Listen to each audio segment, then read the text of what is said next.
What's up, Snorter Do Crew? It's yours truly, Snorter Do. Right now, I'm going to get into that Chicago gang member rots in prison with no help from his gang. I found out about it on Facebook, and I also when I... That was a piss poor intro. Originally, to this be down in the description. Without further ado, oh yeah, I'm a little tired. Well, I'm a little delirious, as they'll say. Man, I don't know how long we can. I came home, my niece came and she told me that my son was dead. He got shot in the head. This about betrayal, D-Rose. He was coming. That's so crazy. So, man, I'm trying to remember what was it I was watching. It don't even matter. They kept playing a snippet, a piece of King Von's song, and they was saying, well, King Von was saying, I got a homie in jail with a life sentence. If they come and get me, then I'm gonna swap with him. He was basically talking about D-Rose and how this right here he really had going, or really did, and D-Rose ain't had nothing in. D-Rose got all the consequences while Von was out here free. Man. Dang, I wish I could remember what video that was. Coming from the store, and he was on his way home, him and a few of his friends. Have Chief Keef tried to contact you or something like that? Because he was big on yelling your name out. Any of those guys kind of call you like Chief Keef, a Lil Durk now? You know my bond was $100,000. No, I didn't know that. I was betrayal, no murder. I was took 2 shots. He killed people. You already know, man. We upstairs, man. We got the energy because we upstairs. You know how folks, right? We killing people, man. I ain't had no rap shots since I've been there. We been drilling hard. Yeah, watch it.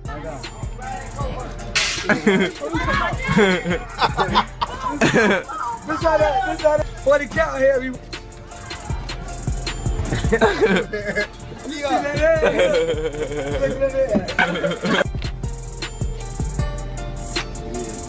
the cut, man. You know how we rock, man. Get in. New York, man, cooler, man. Off the dope all in public. So it's about record, man. You know how we rock. Squash, man. Squash. We is out here. You already know. Squad. Terry Berry. Sentenced to 40 years for a body, D-Rose felt friends like Dirt and Chief Keef left him hanging when he got in the jam. Still thugging behind bars with the ops, has D-Rose time behind bars turned him even more savage, or has he chosen the righteous path? You already know what it is, drillers and trappers. Let's get into it. Yeah, you know how I'm walking, man. It's D-Rose 600, man. Follow me on Instagram.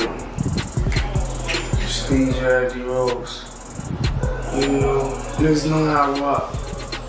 You know, shout out all my blocks. Folks don't know how I'm rocking. I'm just, you know, Reloaded trying right now. to be a real nigga. It's hard. It's real hard, man. A lot of niggas. We just gonna get our shit together, the whole squad, the whole game. You know? Free all the gas, rest in peace all the gas. When you hear conversations of Chicago's most treacherous in the trenches, the name Abir Sardine, aka D-Rose, always comes up. Growing up in the Chi, he was a well-respected BD. His notoriety was known at a very young age.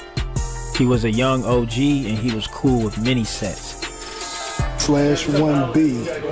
I have detainee Abir Sardin, booking number 2014, seal 610159. Detainee Sardin, tell me what happened up there. I don't know what was happening. It was just a fight. Would you like protective custody? No, sir. Would you like to press charges against the other detainee? No, sir. Are you affiliated with any gang?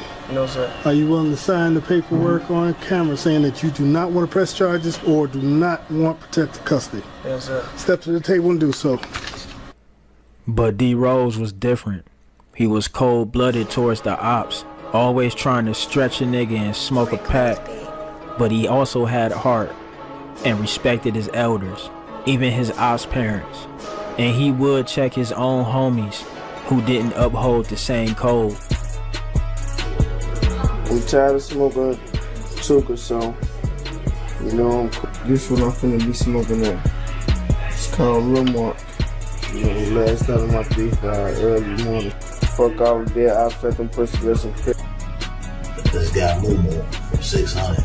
You know, God rest his soul, man. You know, many more little brother, so he hollered out. You know, he didn't like my son at all. Right. And the strap stayed into it. He didn't like my son. So he hollered out to me because he know I'm strap father. You feel me? And he hollered out M-O-B-K. Oh, to you? Yeah, to me. He hollered out M-O-B-K to me. So I'm riding, I'm going across the light, but I see them standing out there, right? So I'll just say, look, I slow down, like, you know, like, man, I'm a grown man, sure. Right. I don't even know you, bro, for real. Like, why would you holler that out to me? You know, so one of my older, like, my big homies, he older than me, you know what I'm saying?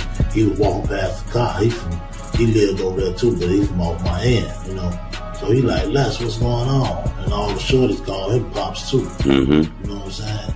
And he was like, you know, Les, what's going on? So I tell him like, this young nigga, you know, just said M-O-B-K to me, man. I don't even know you, bro. Right.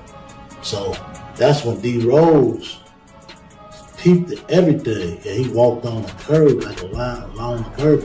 I'm still moving. Right. I don't know. You know what I'm saying? Right, what do you know? D-Rose walking like alongside the curb. He was like, man, ain't you Lil Brian father? He call him Brian. You know what I'm saying? Call him Lil Brian. Like, ain't you Lil Brian father? You know, I'm like, yeah, Lil Brian father. And he was like, he turned around to Shorty and just checked him. He told him, nigga, you know, you don't talk to nobody parents like that, bro. Right. That's somebody's father. That's Lil Brian's father, bro. We don't do that. Right. And everything, that's what he told him. Like, nigga, your ass tripping. He went off on him. And he let him know, nigga, we don't do that. Man, he was 15 years old, bro. Yeah. So my man T, my homie TC, he ain't say nothing. Shorty came in and took over. You know, like that's a little boy. He just checked him, man. Like, stop playing with people's parents, bro. Right. We don't do that. You know, that's one thing. And I'm going to say this, bro. I'm going to say this. Like how people don't play about their parents that they respect, people don't play that about their kids, too. So it's like, you could tell D-Rose, if he had that moral, that principle, and he stood on that, and he checking one of his homies, that means really he came from a cool house. His mom or daddy taught him some real guidance. He was just out here doing what he wanted to do for real. Or at least they instilled that in him before he even wanted to leap off the porch. And that's why I saw like, oh yeah, so he got a lot of respect for his elders. Right. And that's why I say the streets betray people. Like he was a savage, he was in the streets, but at the end of the day, he had morals, he had respect. Right. You weren't just out here fucking with anybody. He out here doing all, he had respect for his elders. Maybe that side was foreshadowing his true purpose in this life, and he needed to go down this dark path to see the light. But before he got there, he left. Who was calling this girl? Hold on, chat. I know I was mute. I was on the phone, bro. I was on the phone, bro. I didn't want you to hear my phone conversation, bro. You hear me say, who is calling me at this time of the day? You peep that part.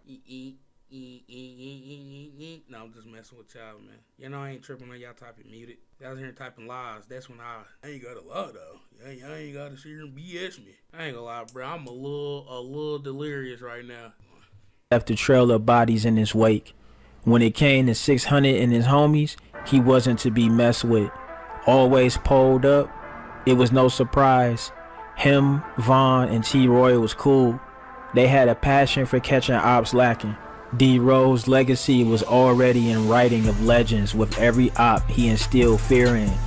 Ops was getting ran down on, dissed, and even beat down in broad daylight.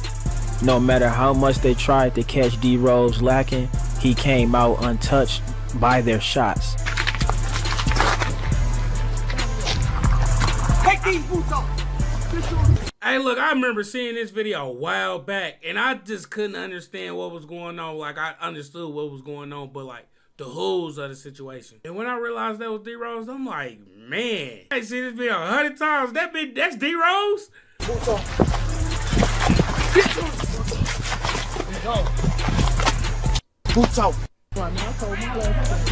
Still out, man. These bitch ass niggas just shooting on my leg, man. It ain't shit, man. We still up on this Oblock. Late night, me and Maintain. You know, they was just shooting at our legs of King David. It ain't no shit. D-Rose was a problem for the ops, and no matter who it was, from Tuka, his brother Lil Mart, right to Lil JoJo, D-Rose was smoking on everything that disrespected his gang. Fuck Tuka, fuck Duggo, fuck Junebug, fuck JoJo. Fuck everybody if you ain't with us. If you ain't with us, you against us. You know, gang. D-Rose would then hop on the drill wave with his niggas like Rondo No. 9, Chief Keef, Fredo Santana, Lil Reese, and Durkio. He was about to be something big for sure, but his rise was about to fall, and fall hard. Y'all gotta be quiet. You gotta get up close to one motherfucker. Reports state that on Wednesday 12th, February 2014, 14-year-old Vinzel Richardson of Dunbar High School was walking with two other teens in the 6100 block of South Vernon Avenue about 8:20 p.m. when a white van pulled up and a gunman inside opened fire.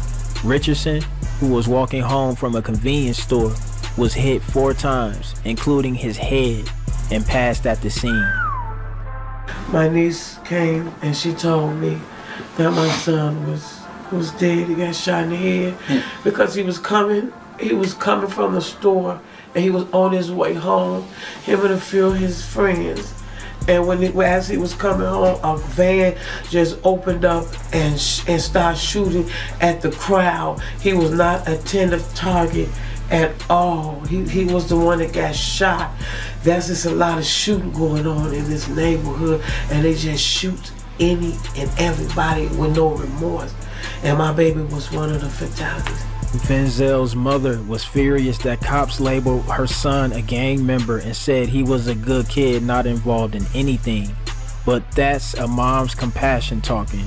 Many parents don't put down their kids out of love, but some really don't know their kid's second lifestyle, so she could very well not have known. And you're saying he was in the ROTC? He was in the ROTC. He played football. He played his video games. He was a respectable child. Vinzel, this is my son. Vinzel, he just graduated from Emmett Till. He goes to Dunbar. And my son was a good kid. He was not in a gang. He was not a target. Vinzel was walking with a group of guys and they got out and just started shooting at the crowd and they shot my son. My son, this is a picture of the transcript they sent in from his college. He was trying to go to Loyola. He was putting in his application as of now when he went to Dunbar. Dunbar is a very good school. But Vinzel is said to claim Taekwon World and has not only been seen in pics and vids with members, but they have repped his name in songs like the highly disrespectful banger Taekwon Way, with folks them dissing every op block along with 600. In the track, they drop the bars. I'll have them Vinzel villains take off with that 8 ball, take his face off. Taekwon Way in the playoffs. And then again saying Wooski and Lil Twine put niggas in the dirt. 007 put all that work. Nina flirt for Vinzel. We are super turned. In a rare video, Vinzel, or Big V as they would call him, can be seen in the blue striped shirt dissing BDs by cracking trays in the hood with the gang. D-Rose would get hemmed up as the one that pulled the trigger, taking Vinzel's life, and was arrested but cleared. But the cops wasn't letting that slide and doubled back after D-Rose was pointed out in a photo lineup by an eyewitness as the hitter. D-Rose was found guilty and sentenced to 40 years for the body. With his sentence, the harsh realities of what he was facing behind bars began to be exposed. D-Rose was fighting for his life and lost. And according to an exclusive 2018 jail call interview he did, he revealed a fallout between him and his homies Chief Keef and Lil Durk, who he feels abandoned him in his time of need. If Keef and Durk reached out to him while he was locked up, D-Rose responds saying he went to trial with no lawyer and sat with a $100K bond for 3 years. So that's self-explanatory with how they left him hanging. Have Chief Keef... But you gotta think, though, like, they probably could have put together the money. Them boys weren't living how they living now then. And I ain't gonna lie. I'm not gonna lie. That's a lot of... man... I'm just saying they would have opened the floodgates if they would have did that for him. Now people would have felt like he was picking and choosing. They was picking and choosing on who they were supporting. You know, and then they already was fighting some people with entitlement issues. It's a lot why a reason. It could be a whole lot of reasons on why they didn't. Tried to contact you or something like that, because he was big on yelling your name out. Any of those guys kind of call you like Chief Keef, a Lil Durk now? You know my bone was $100,000. No, I didn't know that. In another jail call where he freestyled, he again spoke on the situation, rapping, "Niggas left me hungry with no lawyer." That's I tell you, niggas left me hungry, no lawyer. Villa said ain't no more niggas 100 or 2 quarters.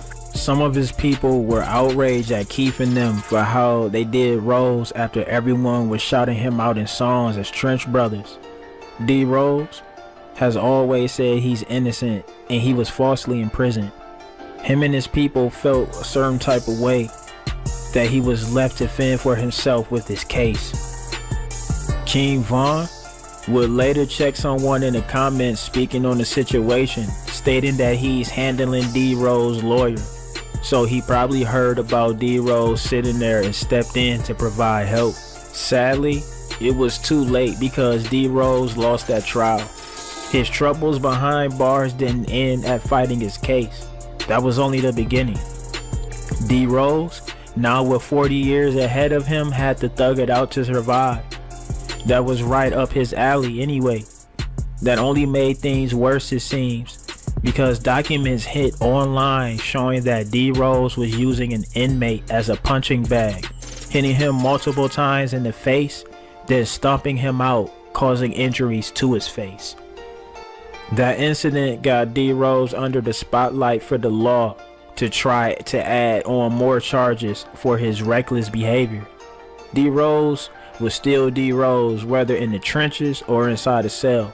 2019 would come around and more reports would pop on the popular urban news platform like Vlad TV, stating I'm saying, what somebody got to do to get what somebody got to do to be used as a human punching bag, man? What did he do to set D-Rose off? Knowing jail, it could be the simplest of things. Like he could have took a dookie in the cell. Like jail, one of them places where the petty stuff get escalated to major stuff. Yeah.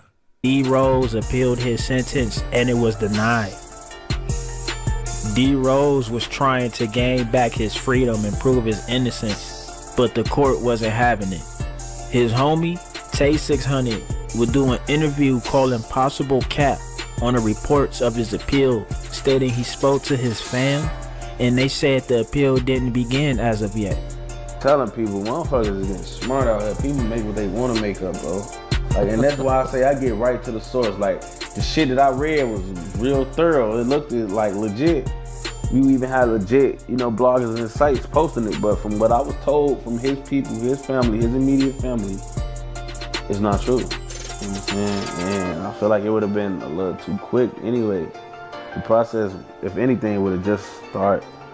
It wasn't, from what I was told, it wasn't true. One other important thing Tay 600 let out the bag no one knew was for the first year of his sentence, D-Rose was in segregation, meaning he wasn't allowed to do any activities or interact with other inmates. She told me his appeal never even got started yet. D-Rose was in a situation where it was like he had caught a lot of time and said he was in segregation, and he said like he ended up doing a lot of time and said like I think he went to Pontiac for like a year, and you don't get to talk on the phones or none of that in there. You only get to have,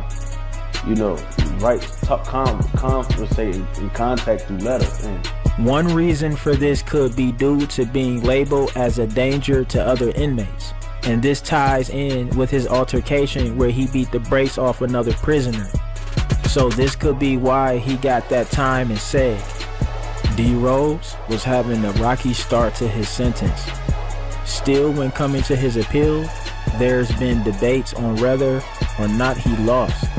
That's until what appeared to be official documents surfaced breaking down his case in detail. The other important thing in that document is that it focused also on the appeal, and it stated that D-Rose did in fact file for appeal on September 30th, 2019. The grounds of D-Rose's appeal were on two things. The first was that the courts mentioned Rondo number 9 and C-Day names in his case, stating he was with them the day before the body. But Rondo number 9 and C-Day were convicted for the murder of Javon Boyd. So D-Rose is saying tying them into his name already added bias to the case, to how the jury views him. The second point he used in his appeal was that detectives placed him into a photo lineup after speaking to the mom of an eyewitness, which he said should have been an inadmissible out-of-court identification by the mother. Sadly, the court denied the appeal. According to the documents, the state responded saying Rondo and C-Day were relevant to the case because witnesses said the van they stopped him in the day before the body was the same type of van used to carry out the drive-by. On the other hand, the detective who allegedly placed D-Rose as a suspect due to a witness's mother denies ever testifying to that, and they shut down the claims as D-Rose didn't have enough proof that an error was made. And with that, the appeal was denied. D-Rose had to go back to the drawing board. Still, he wasn't giving up. Instead, he poured his frustration and time into rap. Jail interview freestyles like the one he did on Call with Bezu started surfacing. What Rose at? The whole thing. Give me the whole thing. Salam alaikum. What's up, broski? Well, alaikum salam. What's up, bro? I love you. I miss you. I love you. I miss you too, bro. Y'all live. Before them, y'all got a deuce on this bitch. Let's get it. Let them hear that shit, Rose. I was just sure recently. Demon be out on full moon, I creased it. Girl, pull yourself together, have some decent. Can't snitch cause I got dignity. You can't bat me, but you can lease me. Me go get it out of feces. When I go 290 out with Pee-wees, he on me and get the good part like a kiwi. All love sugar, happy, no pity. 666 to infinity. Wicked City and Brick City. Jackson Drew at his tower originally. I don't want to talk to her eating.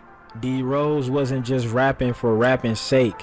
When asked in another jail interview if he plans to drop any heat on the streets, D-Rose, he was starting to do something productive with his time. But that didn't mean the prison wasn't on his head. You talking about doing something productive? You ain't got nothing else to do. I'm talking about 24 hours a day. Pause. Turns out, things were bad behind the walls with D-Rose and them. One of the guys told Bezu on a jail call that they couldn't reach out or call because the prison is having them on lockdown, treating them unfairly. What, y'all just on lockdown or something? Why the fuck y'all ain't been calling? Y'all was on lockdown? Hell yeah. Bro, we been on lockdown for a month, bro. On me, bro, that's why I hate being down here, bro. They be caging us in, bro. They be caging us in, bro. Like, real, bro. Like, man, this shit be fucked up down here, bro. Things seemed like it was just going downhill for D-Rose behind bars. But in December 2020, something amazing happened. D-Rose hopped on a jail interview on Black Dawa Network and YouTube channel, and his first words to the interviewer was of the Muslim faith. Assalamu alaikum, brother Abir. Walaikum salam wa rahmatullah wa barakatuh. Happy to be on with you. Now many rappers claim to be Muslim, so maybe he was just behind bars reading and educating himself on the faith. But in a later jail interview in January 2022 on the same platform, he came on and recited what I assume is a Muslim prayer in the language of the Muslim faith. That shows that he really is changing. D-Rose was dedicated to doing and being better. Doubling back to his 2020 interview, he flipped the script, talking to rappers about the real op, the white supremacist, and vowed to dedicate his new path to doing good and leading the change to breaking the supremacist system and spread love to broken gang cultures like the one that molded him. Probably need me to speak on it and others like me, like with the same amount or more power to speak on white supremacists being our real op. Like, and that's really our only op. Like, guys that we go back and forth with in the streets, it can stop. It can stop, man. We just gotta put our energy into that. I'ma say this. Why I feel like the inner city school systems is a real life pipeline to the prison house. No BS. It's a real life pipeline. Man, I'm gonna say this, man. You know, I ain't a perfect man. You know, I am not a perfect man. But the one time I spent a few hours without freedom, it felt like I was in the school principal's office for a hot second. Like, it's school suspension. Like, I'm in here by force. You know, I gotta. Soon somebody call my name, I gotta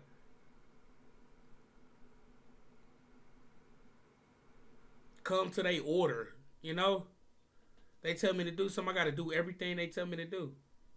And if I don't comply, it's even more issues on my end. It's just a hard day at work for them, just like a teacher or administrator at the school.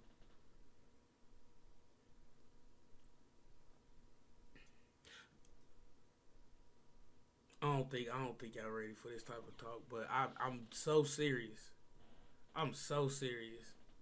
Even the walls look like a schoolhouse. A public school. The floors. The food you eat. I ain't gonna lie, the food you eat up, it's a little worse, but it ain't good for you. Just like how the school food was never good for you.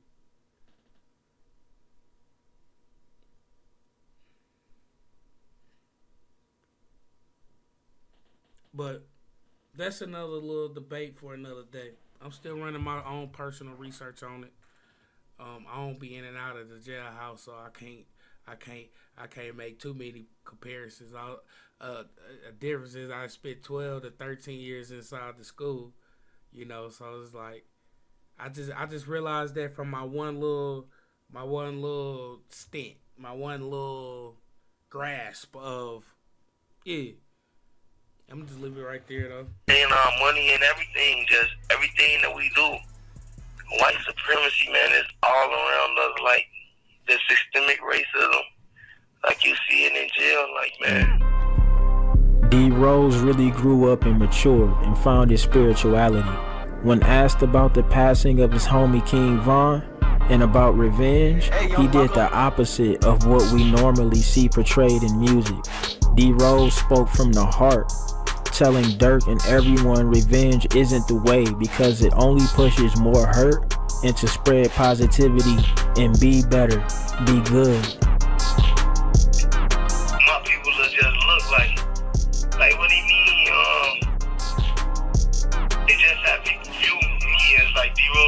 bad. This what he gon' want revenge, and this, then the third, like, hell no, I don't want revenge. I don't want revenge, I don't want them to, whatever happened, happened. Just like let it go, because it's like, you just gotta put your pride to the side. People say money is the root of all evil. I wouldn't say money is the root of all evil, like just things like money and pride take a big part of all evil. What would you say? What would you say to someone who told you, man, you're not trying to get, revenge, for King Von, and that's soft, that's weak? What would you say? Because it's gonna set our people back. Like, you know how people look at Chicago, not even just me, just our people in Chicago, period. Like, we just known for drilling and like just being vindictive. And it's like, man, it gotta start somewhere.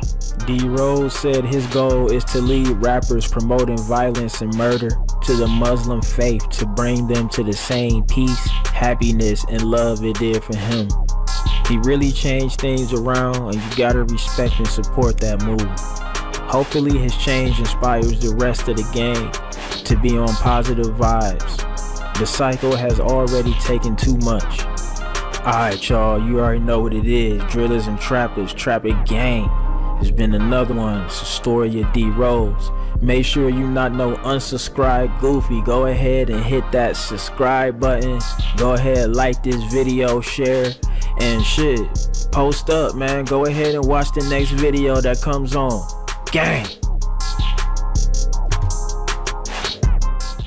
I'ma say this, man. If the person that he said he can't even do that because he got dignity. He said that in one of them freestyles. But I was about to say, I feel like his homies, if his homie had passed away that actually did it, that's like a get home jail free card, Man, no sense to spend 40 years in there if you can get up out of there. And who says you gotta go to the hold on, chat. Who says you gotta go back to the street life and live with them morals, live with them principles, live with that mindset. You go be a carpenter, go really escape that whole life. I'm just here 17, what going on? And really escape that whole life. Out of all the people from the Chicago drill, the ones that stick out to me the most, it be the ones that got notoriety, got a lot of fame, but did not rap. So 051 Melly, he one of them. Lil B, he's another one. D-Rose is one of them. They really treat me like that. The people that don't even know them people from a can of paint, then really made these guys famous. For what though? For what? How they know these boys actually did all that? You know what I'm saying? Like these guys got real deal fans. I guess I want them because I said they'd be the most intriguing, but I'm just looking at it from they mess with them so heavy and they ain't even make no music. Let me know how y'all feel about this video down in the comment section. Other than that, that's your boy Snore. I'm gone.